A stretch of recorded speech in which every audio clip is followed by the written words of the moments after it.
Salut la machine, j'espère que t'es au top. Bienvenue au top qui va te mettre au top spécial section ES. Pour les ES, j'ai décidé de faire ça en 3 parties. Alors ça aurait pu être en plutôt 4 parties, mais j'ai plutôt préféré faire une grosse partie et 2 parties un peu plus petites. Alors on va parler encore une fois de la majorité des choses susceptibles de tomber. Donc vois vraiment ça comme une fiche ultime à un rythme relativement avancé. Donc avancé, je te parle juste au niveau de la vitesse. Je rentre pas toujours dans les détails. Pour ça il y a toute la chaîne si tu veux quelque chose de spécifique. En tout cas je pense que avec ça tu devrais largement t'en sortir. Parce que les exercices, surtout en ES et aussi pour ceux qui font SPEMAT en L, les exercices sont quand même très souvent les mêmes. Donc si tu n'as pas encore capté, le but de cette vidéo, c'est que je te fasse tous ces liens pour que ça reste dans ta tête et que tu aies les bons réflexes au bon moment face à ta copie. Donc encore une fois, attention, tout n'est pas traité bien sûr, mais le plus gros devrait y être. Part de ça, vraiment ça doit être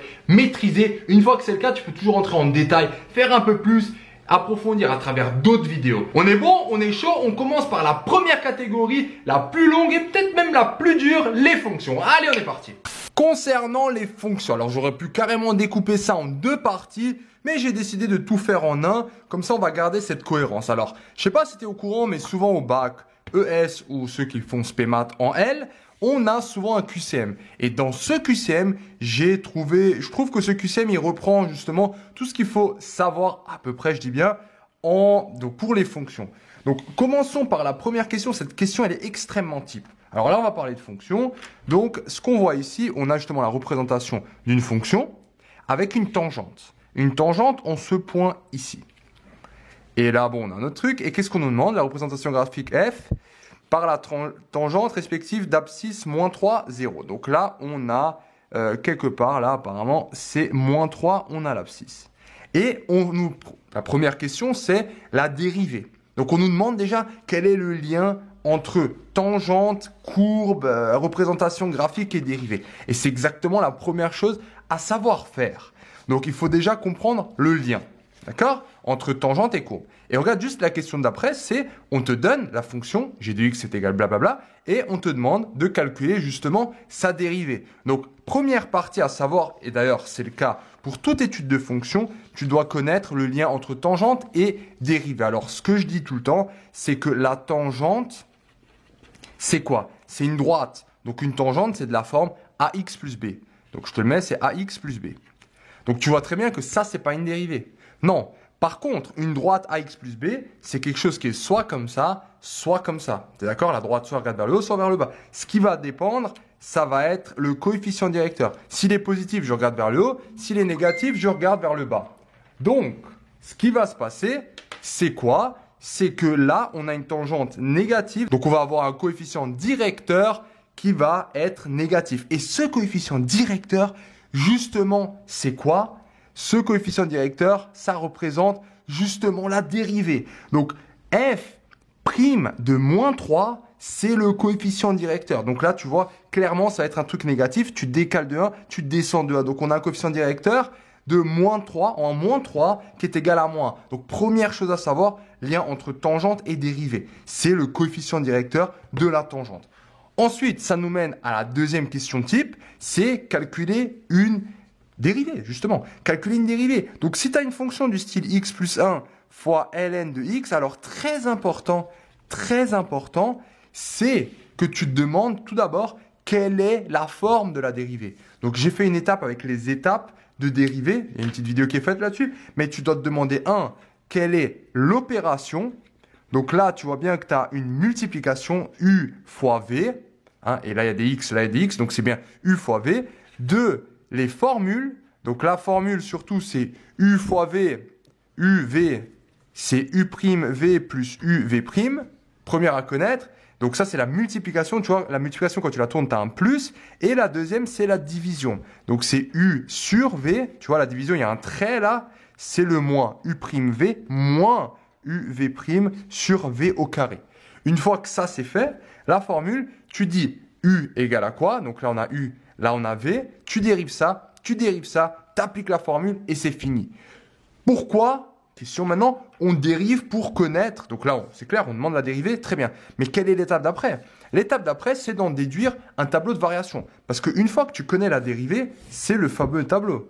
on va dire, là, on est entre quoi? On est entre, allez, je dis moins l'infini plus l'infini.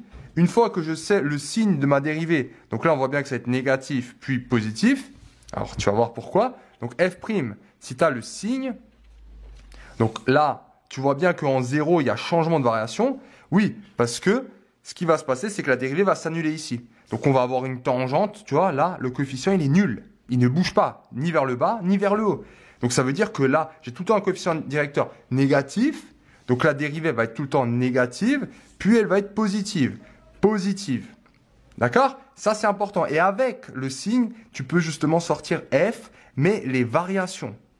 Donc, tu vas avoir un truc décroissant, croissant, et ici, tu vas avoir f, bon, je sais que c'est g, on s'en fout, f de 0. Donc, ça, c'est un tableau de signes. Donc, c'est tout le temps, on dérive, attention aux opérations, quelle est la forme, quel est le signe. On sort le signe, donc ça doit être factorisé pour sortir un signe.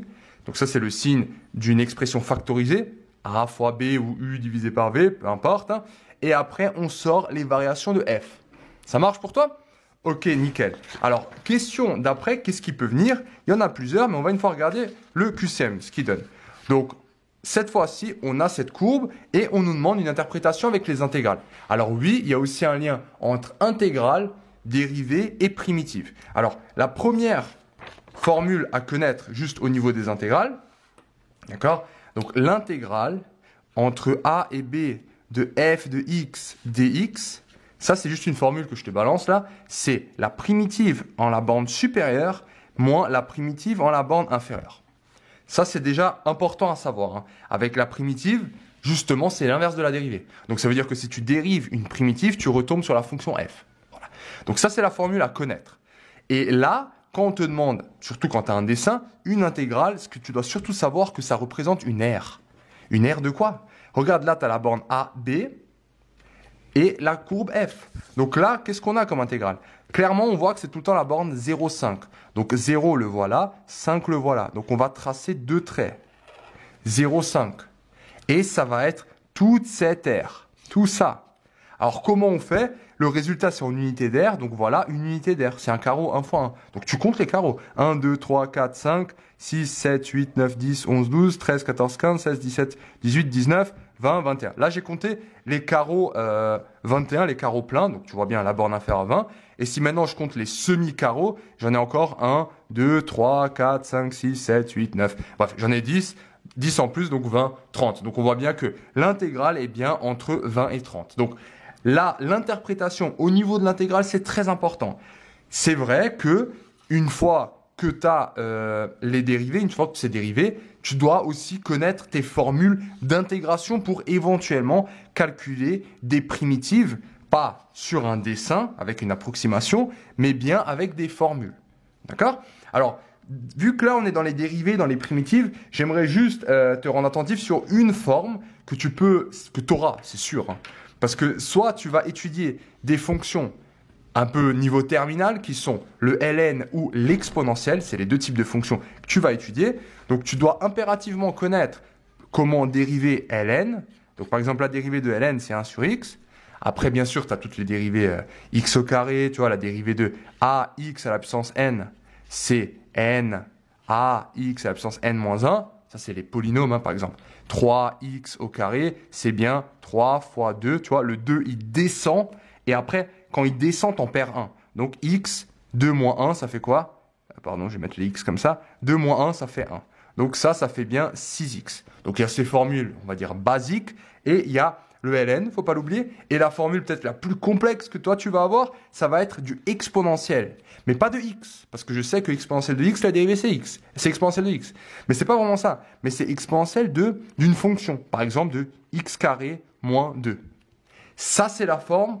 En fait, il faut que tu l'associes à exponentielle de u, ça. Et la dérivée d'exponentielle de u, c'est u' exponentielle de u. D'accord? Donc, il faut d'abord dériver ce qu'il y a en haut. En haut, c'est x carré moins 2. La dérivée de x au carré, c'est 2x. La dérivée de moins 2, bah, c'est 0. Donc, la réponse va être 2x exponentielle de x au carré moins 2. Ça marche? Donc ça va être, allez, la forme la plus compliquée, je pense, hein, que tu auras. Et n'oublie pas les autres opérations.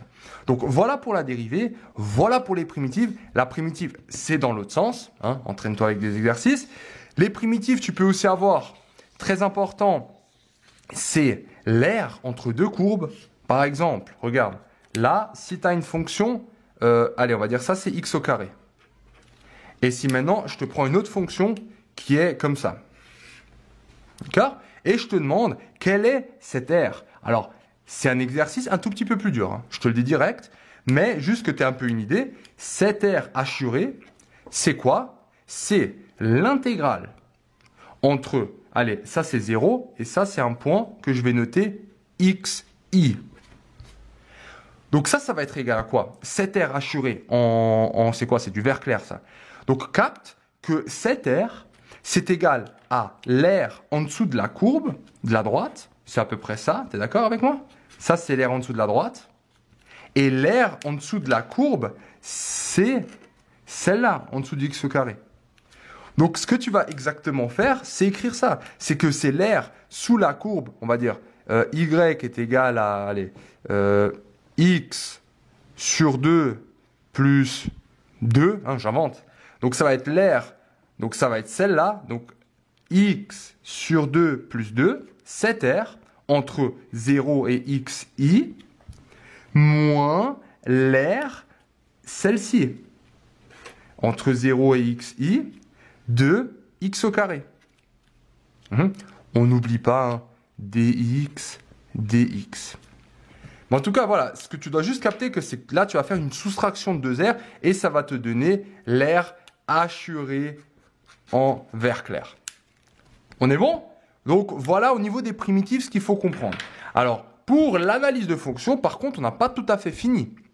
Pourquoi pas? Je t'ai dit que c'est un peu plus long. Donc, il y a cette partie dérivée primitive, il y a cette partie analyse basique de fonctions, mais quand tu es ici, en fait, on peut encore te poser des questions. Les questions peuvent être de deux types, surtout. La première, c'est si ici, j'ai la valeur, on va dire 0, et là, j'ai la valeur moins 10. Et là, j'ai la valeur 5. On peut très bien te demander, montrer que l'équation à partir de là, f de x est égal à, allez, on va dire, moins 3, admettre une unique solution. F de x égale à 3, admettre une unique solution. Comment tu fais ça? Eh bien, tu vas me dire, tu vois, entre 0 et moins 10, il n'y a pas de moins 3. Et il n'y a pas de plus 3. Donc là, il n'y a pas de 3. Donc c'est pas possible, il n'y a pas de solution ici. Là, c'est mort. Donc entre moins l'infini et 0, il n'y a pas de solution. Par contre, entre moins 10 et 5, forcément, à un moment ici, il y a du 3. Donc oui, il va y avoir une solution alpha. Donc c'est assez logique, mais ça, il va falloir l'expliquer avec le TVI. TVI, tu vois, 3 lettres, donc 3 hypothèses. Il te faut, d'une part, que la fonction f soit continue. Donc, tu peux toujours justifier de la continuité. Tu peux dire, si c'est dérivable, au cas où tu peux dire, alors c'est continu. D'accord? Donc déjà, ça c'est une petite propriété sympa à savoir. Si tu as dérivabilité, tu as aussi continuité. Alors ça, c'est la première propriété qui a du sens parce que continuité, ça veut dire quoi? Graphiquement, ça veut dire que tu traces sans lever le crayon. Donc, il n'y a pas de saut. Donc, tu vois, sa valeur là que tu cherches, 3, tu ne vas pas la sauter. Donc, il y a continuité. La deuxième chose, c'est f doit être croissante ou décroissante, ce qu'on appelle aussi monotone. Et la troisième, c'est justement ce que tu viens d'analyser ici, c'est que le 3 doit appartenir à l'intervalle, tu vois. Donc, continuité, déjà il faut préciser, tu vois, continuité sur un intervalle que je vais écrire AB. Un intervalle AB. Et après, tu dois dire que ta valeur que tu cherches, on va dire si on veut résoudre f de x égale à 3, donc 3 doit appartenir à cet intervalle f de A, f de B. Tu vois, là, c'est f de A, et là, ça serait f de B, tu vois. Si on prend A et B ici. OK? Donc, si tu as ces trois trucs, alors par le théorème, tu peux dire qu'il existe justement un alpha entre A et B, parce que là, je suis en train de travailler sur l'intervalle AB, tel que f de alpha est égal à 3. Souvent, après, ça, il faut trouver à la calculatrice. Donc, tu fais une table et tu regardes. Donc ça, très important à connaître. Petit truc encore, c'est tu as aussi le corollaire. Donc si on te demande que la solution soit unique, Si on veut unicité, tu as un corollaire. Le corollaire, il dit que tu dois avoir f croissante ou décroissant strict. Donc c'est strictement croissant ou strictement décroissant. Tout va bien? Et on va passer maintenant à la dernière partie. Donc ça, c'était toute l'analyse de fonctions. On peut aller jusqu'à là. On a fait un petit tour avec les dérivées et les primitives. Et la dernière partie, justement que je trouve relativement bien, c'est quand on va parler de dérivées secondes. Dérivées secondes, bah oui, ça fait un peu flipper, surtout quand tu n'es pas prêt. Alors là, on a quoi? Voilà, on a tracé ci-dessous la représentation graphique de la dérivée seconde, donc K'', donc c'est juste tu dérives deux fois. Hein. Et là, on nous demande, dès qu'il y a dérivée seconde, il faut que tu penses convexe, concave. Convexe, concave, dérivée seconde. Donc, ce qu'il faut que tu connaisses, c'est convexe et ta concave. Et tu as le point d'inflexion. Alors, convexe, regarde les mots techniques. Convexe, quel est le lien avec la dérivée seconde? Et là, quel est le lien avec la dérivée seconde? Convexe, tu vois là, le x, ça fait penser, si tu le tournes, à un plus, comme avant, hein, avec la multiplication. Donc ça, c'est supérieur ou égal à 0. Et concave, c'est l'inverse, hein, donc c'est inférieur ou égal à 0. Graphiquement, on voit quoi?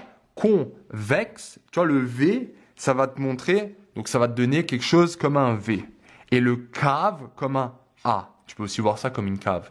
Donc voilà, donc ça veut dire que ça, au niveau de la dérivée, le signe, c'est ça la dérivée seconde. Voilà les deux signes. Et au niveau des fonctions, on a ça. Donc quand ça fait un creux, c'est convexe. Quand ça fait une cave, c'est concave. Un A et un V. C'est tout ce que tu dois connaître. C'est juste ça. Donc regarde maintenant, K est concave sur l'intervalle 1,2. Sur 1,2, est-ce qu'on a une cave? Non, c'est faux. K est convexe sur l'intervalle 0,2. Sur l'intervalle 0,2, est-ce qu'on a le V? Oui, on l'a. Donc c'est bon, tu vois. K est convexe sur 0 plus l'infini. Oui, on l'a aussi. Donc c'est bon aussi, tu vois, au final. Donc K est concave? Non, on n'a pas de cave. Donc là, on va prendre la vraie. Donc le truc qui est vrai, c'est bien sur tout l'intervalle. Et ce que je voulais dire, c'est que tu remarques, donc là, on n'a qu'une fonction convexe, mais tu remarques que maintenant, si j'avais une fonction comme ça, qu'est-ce qu'on a là? On a convexe ici et concave ici. Donc il y a un moment où cette dérivée ici, elle est comment? Elle est, tu vois, vex, le positive. Et la seconde ici, elle est négative. Donc il y a un moment où elle est nulle. Et ce point-là, ce moment où il y a changement de signe de la dérivée seconde, ça s'appelle un point d'inflexion. Voilà. Donc regarde en application, si on prend Amérique du Nord, exercice 4, 2016, on a une fonction f, d'accord, on nous la donne. Après, regarde, la courbe, montrer, donc calculer la dérivée, on la calcule, étudier le signe, du signe tu sors les variations de la fonction, après on te donne la dérivée seconde, ok, montrer que la fonction admet un point d'inflexion, donc tu vois là on va travailler avec la dérivée seconde, changement de signe, et après on te donne grand f, montrer que c'est une primitive, donc tu dérives une primitive pour tomber sur f, calculer la primitive, donc l'intégrale c'est la primitive bande supérieure moins bande inférieure, on donnera le résultat arrondi au centième.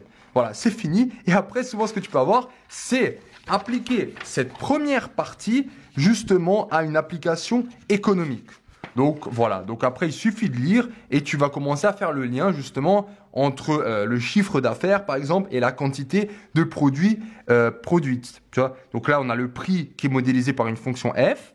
D'accord, dans la partie A, et X représente le nombre d'années écoulées. Donc tu vois bien que X c'est le nombre d'années, A c'est un prix, et après il suffit de faire des interprétations en regardant les tableaux de variation et tout ça. Donc voilà pour la partie fonction, étude de fonction, concavité et aussi intégrale. Et avec ça tu vas être au top. Alors ça va, comme dit c'était la catégorie la plus longue avec le plus d'informations, mais maintenant tu as déjà fait la moitié, en tout cas à mes yeux, donc c'est parti, perds pas la motivation, partie numéro 2. Concernant les probabilités, alors là on est vraiment dans l'exercice archi-type.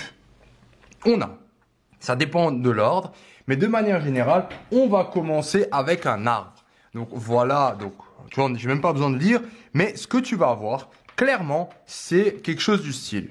Donc, on a deux possibilités, A bar, et après, on a un succès ou S bar. Je prends des trucs complètement au pif. Donc, on va voir comme ça. Donc, cet arbre, tu vas le définir en lisant l'énoncé.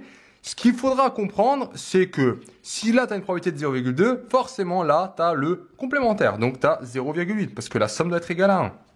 Donc là, si j'ai 0,98, là, je vais avoir 0,02. Et ici, souvent, on peut te laisser une inconnue. Par exemple, ça, je ne sais pas. Donc, au niveau de la difficulté de l'arbre, il y en a deux petites. La première, c'est déjà de comprendre ce que ça veut dire ça. Donc ça, c'est pas une vraie difficulté, mais ça, c'est lire un arbre. Ça veut dire que tu as 20% de chance, 0,2 c'est 20%, pour que l'événement A se produise. Et 80 pour que l'événement A bar, donc le contraire de A, se produise. D'accord? Ici, c'est quoi du coup? Ici, c'est quoi? C'est P de S? Non, pas vraiment. Et c'est ça le truc en fait. Là, c'est là où je vois énormément de difficultés, c'est que ça, cette probabilité, ne touche que cette branche ici. Donc ça, c'est la probabilité que tu as S, mais la grande différence, c'est quoi? S, tu peux l'atteindre d'ici, mais aussi d'ici. En fait, pour S, tu as deux chemins. Tu as celui-là et tu as celui-là. Ici, non, c'est S, oui, mais tu pars de A. Donc, c'est sachant que tu pars de A. Donc, c'est justement aussi les probabilités conditionnelles. Donc, cette branche capte que c'est juste ça. C'est P de S, sachant A. On est bon? Donc, ça, déjà, il ne faut pas confondre. Ensuite, on va y revenir à ces probabilités conditionnelles. Ce qu'on peut te demander souvent, c'est de dire maintenant, calcule-moi. Donc, si tu connais, par exemple, allez, on va dire là, c'est 0,5. Donc là, obligatoirement, c'est 0,5. On peut te demander, justement, calcule-moi P de S. Probabilité de succès. Donc, tu vas me dire, oui, on peut réussir en passant par A. Ou bien, on peut réussir en passant par A bar. Ce qui est juste. Donc, comment faire pour calculer ça? Alors, est-ce que tu sais déjà que cette première branche, pour calculer cette première branche, c'est-à-dire pour calculer l'événement A et S, ça, c'est la multiplication des branches. Donc 0,2 fois 0,98. C'est la première chose à savoir. Ensuite, pour P de S, on a deux branches. Alors ces branches, logiquement, on a envie de faire quoi? On a envie de les additionner. Et c'est juste. Au niveau de la rédaction, il faut quand même faire il faut un peu le soigner. Il faut dire quoi? Il faut dire que comme A et A bar forment une partition, donc donc sa limite c'est, ça c'est vraiment très bien si tu écris ça. Au pire, écris surtout une chose extrêmement importante. Il faut dire par le théorème des probabilités, allez, tu le termines, probabilité totale. Ça c'est très important d'écrire ça. Par le théorème des probabilités totales, tu as P de S, c'est cette première branche, A inter S, plus la deuxième branche, A bar inter S bar. Voilà, donc c'est ça fois ça, plus ça fois ça, tu obtiens un résultat et c'est fini. Donc ça, c'est vraiment la question la plus dure, je trouve, avec un arbre. Ensuite, ce qu'on a souvent sorti, c'est la petite question style calcul, sachant que, et on te donne une information. Alors, est-ce qu'on l'a ici? Donc voilà, regarde, on te demande de calculer ça, montrer que, tu vois, calcule l'événement N inter Q, donc calculer un événement, après montrer que, et après on te demande, sachant que le pneu neige a réussi le test qualité. Donc là, on sait une chose. Donc là, je te dis, sachant que j'ai eu succès, quelle est la probabilité d'avoir eu A? Donc le sachant que, très important, tu vas le mettre en bas. Si tu sais quelque chose, et là c'est explicitement dit dans l'énoncé, donc là c'est pneu neige, on s'en fout. Mais là, si j'ai S, donc tu sais ça. Et après, on te demande P de A. Alors, c'est vrai que sur l'arbre, celui-là, tu peux pas le dire. Mais c'est pas grave, tu vas juste appliquer la formule des probabilités conditionnelles. C'est P de S inter A divisé par celui qui est en bas. P de S. Donc, c'est une formule P de A sachant S, c'est P de S inter A, divisé par celui qui est en bas. P de S. Et comme par hasard, P de S, c'est celui que tu as calculé avant. Quasiment tout le temps, c'est comme ça. Regarde. Là, on a quoi? Sachant que le pneu choisi réussit les tests de qualité, donc il réussit qualité, donc qualité c'est Q, donc on sait qu'on va avoir P de quelque chose, sachant Q. Celui qui est en bas, c'est Q, et on vient de calculer P de Q. Donc oui, ce que je viens de dire, c'est tout le temps la même chose, vraiment. C'est pour ça que c'est type. Après, on a quoi? Donc ça, c'est la première partie, arbre. La deuxième partie, on va avoir les variables aléatoires. Alors, les variables aléatoires, dans ce cas-là, on a une loi normale. On peut aussi avoir une loi exponentielle, mais c'est vrai que la loi normale, c'est quand même un grand candidat, je trouve. Donc, je vais t'expliquer ça tout de suite, et après, tu verras que la dernière partie, c'est tout ce qui est échantillonnage. Donc, ça, c'est les deux trucs qui nous manquent. Donc, tout d'abord, pour la partie fonction de densité, ce que tu dois comprendre, il n'y a pas grand-chose à comprendre, en fait. Pour une loi normale, par exemple, ce qu'il faut savoir, c'est que tu es justement... Donc, tu as déjà une fonction de densité.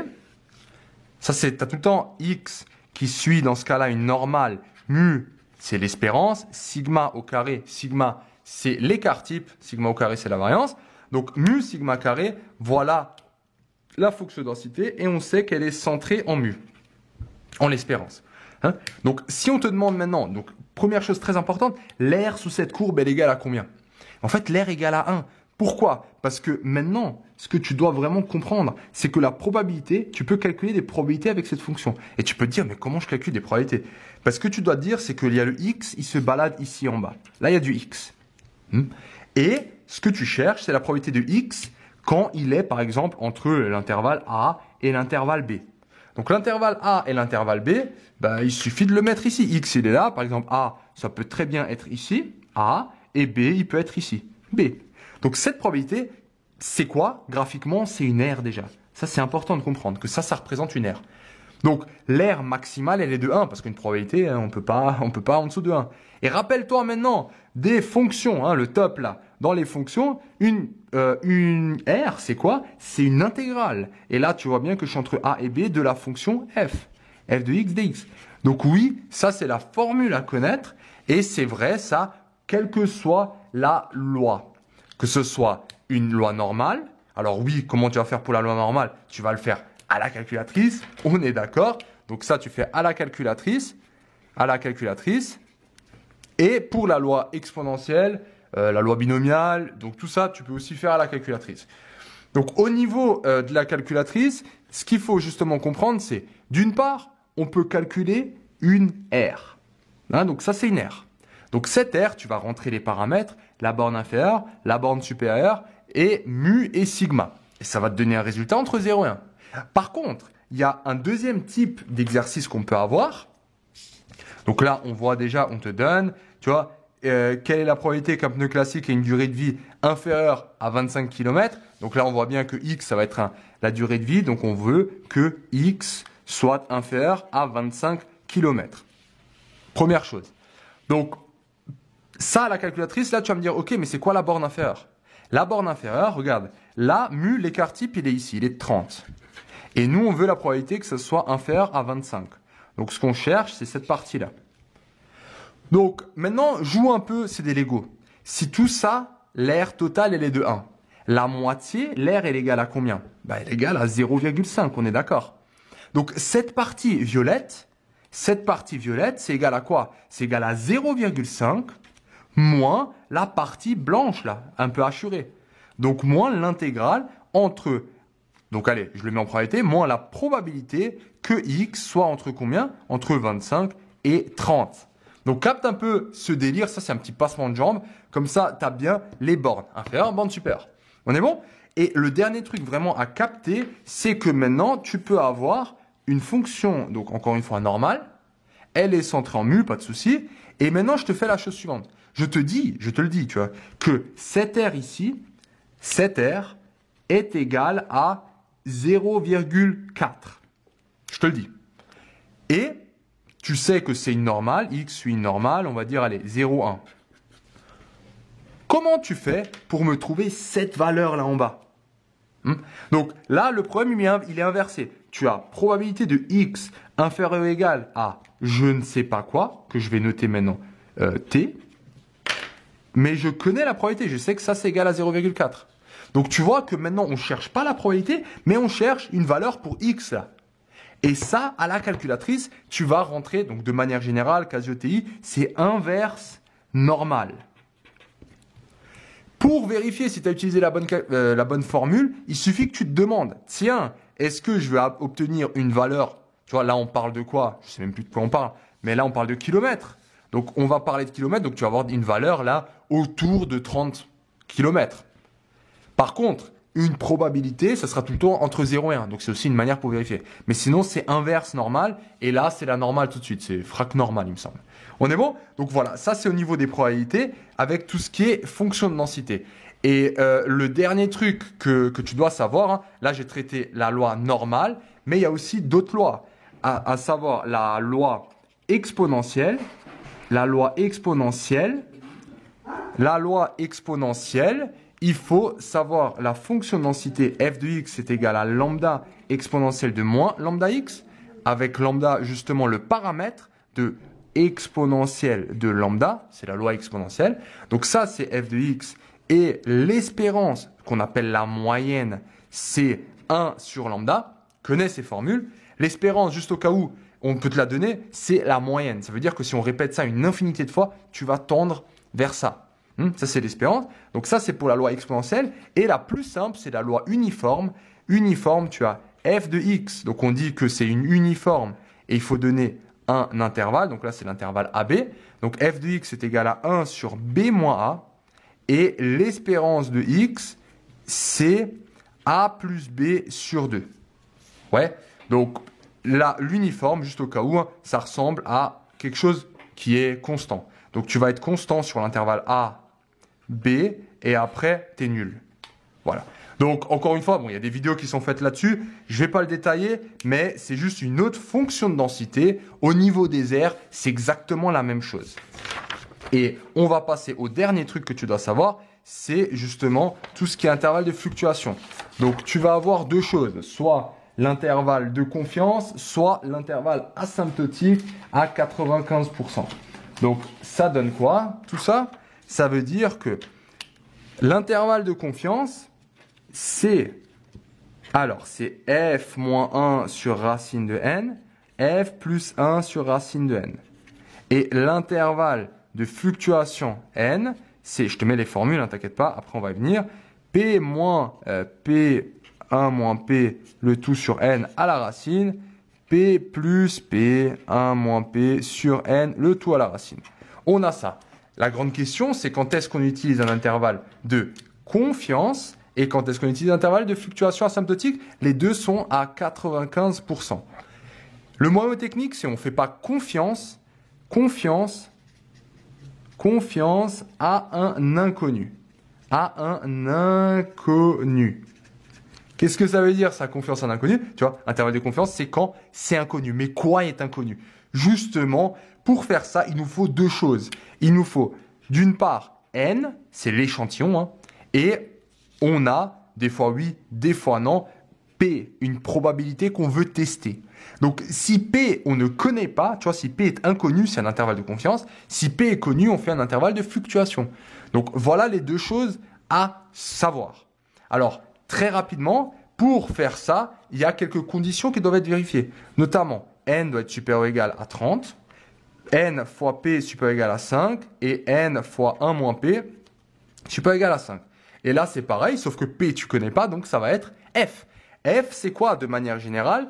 F, ça va être ce que tu observes. C'est quelque chose que tu vas observer. Donc, on va avoir nf supérieur ou égal à 5 et n 1 moins f supérieur ou égal à 5. Alors, quelque chose que tu observes, donc regarde, on a tout le temps un f en fait. On va toujours observer quelque chose. Ici, on nous dit, une enquête de satisfaction montre que l'année dernière a révélé 85% des clients étaient satisfaits. Donc, on nous dit déjà, tiens, on a une probabilité qui est de 0,85. On nous le dit, tu vois, on nous le dit.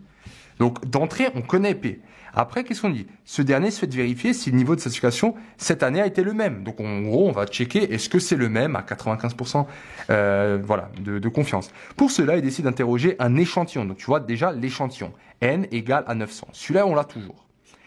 900, afin de conclure l'hypothèse. Parmi les 900 interrogés, 735, donc là, on voit qu'on a observé quelque chose. Il y a 735 qui sont satisfaits sur 900. Donc, voilà ton F. Voilà ton N et voilà ton P. Donc là, c'est 0,85. D'accord? Donc voilà, est-ce que la conclusion, elle est bonne à 95% près? Donc là, tu sais, est-ce que tu vas là ou là? Voilà, je l'ai déjà dit. Tu appliques ton intervalle et tu vas obtenir ton intervalle. Et une fois que tu as obtenu ton intervalle, tu regardes, est-ce que F appartient à l'intervalle?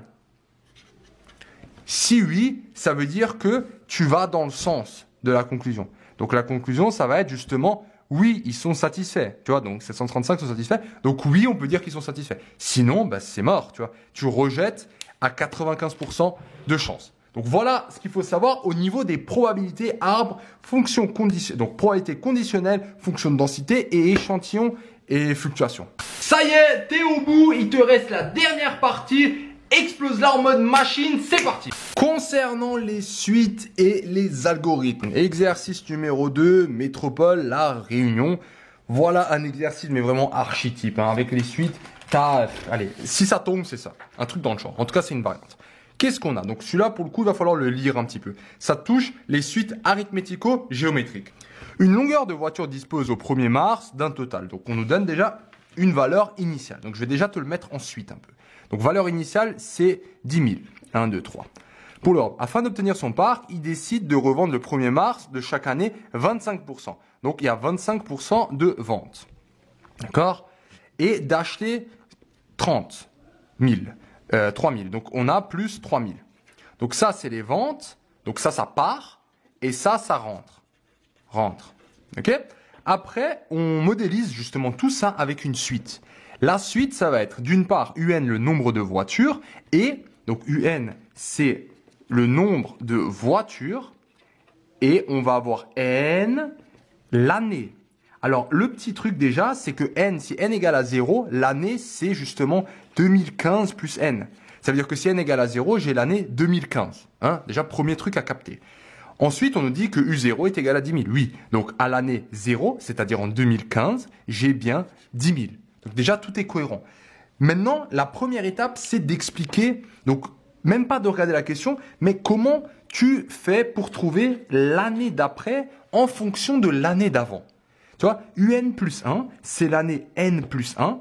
Donc, c'est l'année N plus 1 par rapport à l'année UN. D'accord, hein, c'est le but d'une suite. Hein.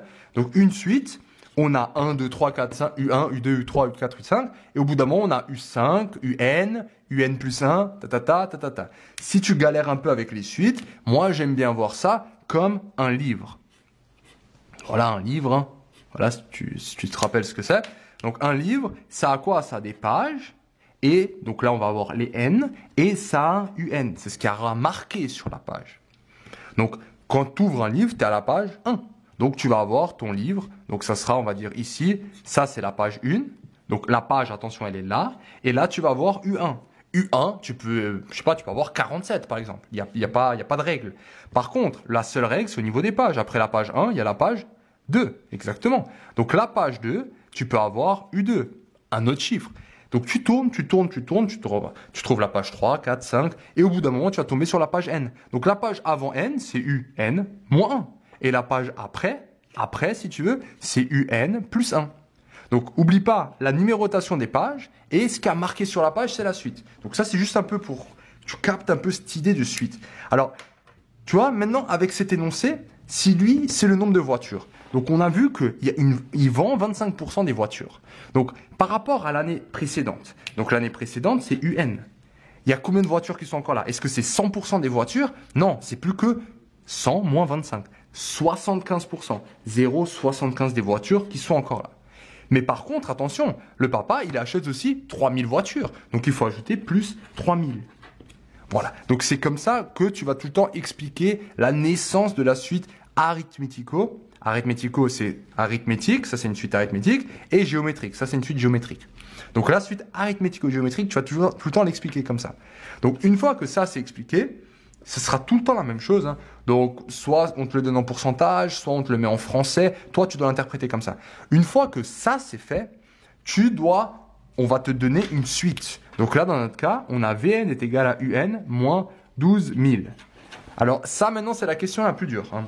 Donc la question la plus dure, et t'inquiète pas, j'ai un exercice spécialement sur ça, mais dans les grandes lignes, tu dois montrer que ça, c'est une suite géométrique. Alors, par définition, c'est quoi une suite géométrique? Suite géométrique, c'est Vn plus 1 est égal à Q fois Vn. Donc, tu dois partir de Vn plus 1 et montrer que ça, c'est égal à Q fois Vn, justement, avec Q, la raison. La raison, on te la donne, ou bien il va falloir la deviner. Donc là, on te dit que, en plus, elle doit être égale à 0,75. Donc, tu peux soit partir de la fin et essayer. Moi, ce que je te conseille, c'est part de Vn plus 1. Donc, ça va être Un plus 1 moins 12 000. Après, tu remplaces Un plus 1 par ça. Tu développes, Et au bout d'un moment, tu tombes sur cette forme et c'est gagné. Et une fois, donc ça, c'est la question la plus dure, comme dit. Et une fois que ça c'est fait, si tu sais que tu as une suite géométrique, tu sais que Vn est égal à quoi? 0,75 à la puissance n fois V0. Et ça, c'est extrêmement important parce que une fois, donc là, tu as ta suite Vn, du coup, en fonction de n, si tu as Vn en fonction de n, ce que tu vas faire, c'est écrire Vn, donc tu peux écrire Un en fonction de n, parce que Un, c'est égal à Vn plus 12 000. Hein? Et ça, tu remplaces là-dedans, donc tu as Un en fonction de n. Un en fonction de n, voilà, c'est ce qui est là. Voilà, Un en fonction de n, tu vois, il est là, on te le donne. Et après, on va te dire, voilà, au bout de combien d'années, où on peut te demander aussi la limite de ça. Donc la limite, ce qu'il faut savoir au niveau des suites, donc limite lorsque n va vers plus l'infini, c'est de q à la puissance n est égal. Tu as deux choix. Soit c'est plus l'infini, soit c'est 0. C'est plus l'infini si q, il est entre 0 et 1, et c'est 0 si q est plus grand que 1. Donc là, tu vois bien que notre q, il est 0,75. Donc clairement, alors qu'est-ce que j'ai dit? Donc c'est 0 si q est entre 0 et 1. Attention. Et c'est plus l'infini si q est plus grand que 1. Voilà, c'était pour tester, on va dire. Donc, alors là, on a bien entre 0 et 1. Donc ça, la limite de un, ça va être 0. Donc la limite de un va être 12 000. En gros, le gars, à l'infini, il aura toujours 12 000 bagnoles en stock. Ça marche? Donc ça, c'est ce qu'il faut comprendre. Après, de manière générale, je dis juste qu'il va falloir mettre cette partie, parce qu'on est avec les suites, et qui dit suite, dit genre processus pas à pas, tu vois, page par page, hein, je te rappelle les suites du livre. Donc, une fois que tu as un processus pas à pas, tu vas aussi le mettre en algorithme. Alors, n'oublie pas juste un truc, hein. Donc, avant de passer à l'algorithme, cet exercice, suite à l'arithmétique géométrique, je l'ai fait en détail. Là, je te fais juste les grosses étapes parce que c'est un exercice extrêmement type. Donc, au niveau de la suite, au niveau de l'algorithme, il faut juste que tu captes un peu comment lire l'algorithme. Quand tu lis un algorithme, déjà, il faut que tu captes ce que l'algorithme fait. Donc là, on dit quoi? L'algorithme suivant est complété les ponctués afin qu'il permette de répondre aux problèmes posés. Alors, le problème posé, c'est quoi? On aimerait déterminer l'année à partir de laquelle le parc automobile comptera au moins 11 950. Donc, on veut que UN soit supérieur ou égal à 11 950. T'es d'accord? 11 950 voitures. UN, c'est le nombre de voitures, il doit être au moins égal, supérieur à 950. Donc, on va d'abord initialiser l'algorithme. Il y a après une phase de traitement et il y a une phase sortie. Alors, la phase sortie, c'est la plus importante parce que c'est ce que ça va afficher le résultat. Donc là, on cherche quoi? On cherche l'année. Donc, à la sortie, N, c'est l'année, UN, c'est le nombre de bagnoles. Donc, à la sortie, déjà, quoi qu'il arrive, tu vas sortir N, l'année. Donc, pense tout le temps à l'envers. Donc, l'inverse, tu commences à la sortie. Après, tu dis, OK, U, bah, tu vois bien qu'on commence à 10 000, hein, c'est le numéro 0, et N égale à 0. Donc, pour N égale à 0, U est égal à 10 000. Ça a du sens. Donc, après, qu'est-ce qu'on va faire? On va faire quoi? On va faire une boucle. Et la boucle, c'est tant que on a une certaine condition, je fais cette boucle. Après, j'ai la fin de tant que. Et la condition, c'est quoi? Ben, je te l'ai donné, là, c'est du français. C'est UN supérieur ou égal à 11 950. D'accord? 11 950. Donc, tant qu'on a ça, qu'est-ce qu'on va faire? Ben, on va continuer. Hein. N égale à 1. Après, on va calculer V1, si tu veux, etc., etc. Et on va à chaque fois vérifier, est-ce que je suis bon? Est-ce que je suis bon? Est-ce que je suis bon? Donc, qu'est-ce qu'il va falloir faire? Tu vois? N va faire quoi? N, il va passer 0, 1, 2, 3, 4, 5, ta. Donc, N, il va faire office de compteur. Un compteur, c'est N est égal à N plus 1. Regarde le test. Si N égale à 0, N égale à 0, le N d'après, ça va être quoi? 0 plus 1, c'est égal à 1. Et le N d'après, ça va être quoi? Il faut tout le temps regarder N plus 1. Donc, le N d'avant, c'est 1 plus 1. Ça fait 2. Après, N égale à 3, le N d'avant, 2 plus 1, ce qui fait 3. Donc, tu vois bien que c'est un compteur. Donc, N égale à N plus 1. Donc, ça sera un grand classique, le compteur. Et après, U prend la valeur de quoi? Bah, U, ça sera justement la définition. 0,75, le U d'avant, plus 3000. Ça, c'est avec les algorithmes. Et avec les suites, c'est UN plus 1, tu vois. Le terme d'après, c'est 0,75. Le terme d'avant, plus 3000. Donc, avec les algorithmes, le terme d'avant, pas besoin de mettre un indice. C'est juste le terme d'avant. Parce qu'il regarde forcément le truc d'avant. Voilà, c'est un peu comme une sauvegarde. Tu vois, tu sauvegardes toujours par-dessus.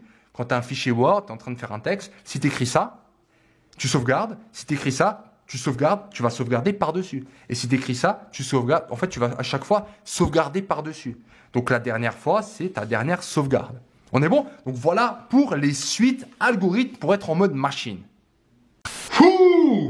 Bravo si t'es arrivé jusqu'à ici. C'est nickel si tu te sens à l'aise. C'est parfait. C'est qu'a priori, les choses devraient plutôt bien se passer. Oublie pas de revoir peut-être quelques détails, ce que j'ai pas forcément eu le temps de traiter dans cette vidéo. Et si toi, t'as un peu galéré, si t'as eu un peu du mal, c'est pas grave. Va sur le site, fais des exercices type bac, approfondis ça. Encore une fois, ces exercices type ES, j'en ai fait plein. Donc surtout, n'aie pas peur d'en choisir quelques-uns et de les faire parce que j'irai aussi plus tranquillement. Quoi qu'il en soit, pousse-moi vers le haut, abonne-toi à la chaîne et fais tourner cette fiche ultime à tes potes. Reste au top de la machine et je te dis à bientôt.